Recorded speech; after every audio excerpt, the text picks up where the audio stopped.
On est réunis aujourd'hui dans le cadre d'une tradition républicaine qui rappelle un principe fondamental, celui de la continuité de l'État,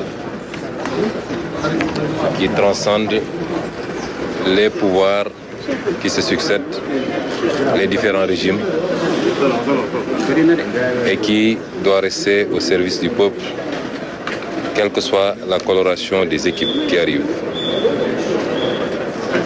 La cérémonie d'aujourd'hui est la matérialisation du choix qui a été porté sur notre modeste personne par son Excellence le Président Bassirou Diomaye Diakhar Faye pour coordonner et impulser l'action du gouvernement. Donc nous sommes venus procéder à la transmission de cette lourde responsabilité entre le Premier ministre sortant, M. Sidiki Kaba, et moi-même. C'est une passation qui s'est passée dans de très bonnes conditions et qui nous permet à partir de cet instant de commencer à exercer la responsabilité qui nous a été confiée. Je remercie M. le ministre donc et toutes ses équipes pour l'accueil, pour la qualité des documents de passation qui ont été élaborés.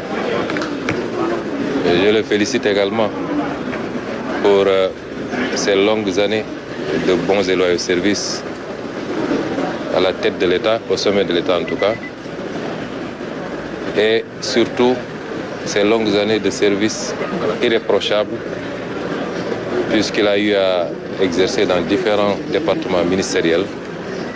Et je n'ai pas souvenance qu'il ait été cité dans autre chose qu'une bonne application des consignes, des directives, mais également de la déontologie. Nous le félicitons et nous lui souhaitons une bonne continuation, certainement dans d'autres sphères ou dans d'autres activités. Et en profitons pour dire que c'est le premier acte qui est posé dans la prise en main de l'État. Le deuxième peut-être, puisque le président de la République a été installé la semaine dernière dans ses fonctions de président de la République. Aujourd'hui, c'est le chef de gouvernement. Et dans les prochaines heures et les prochains jours, nous nous attellerons à installer l'ensemble du gouvernement pour que, immédiatement après les fêtes de Korité, les différents départements ministériels puissent être opérationnels. Le nouveau Premier ministre installé, Ousmane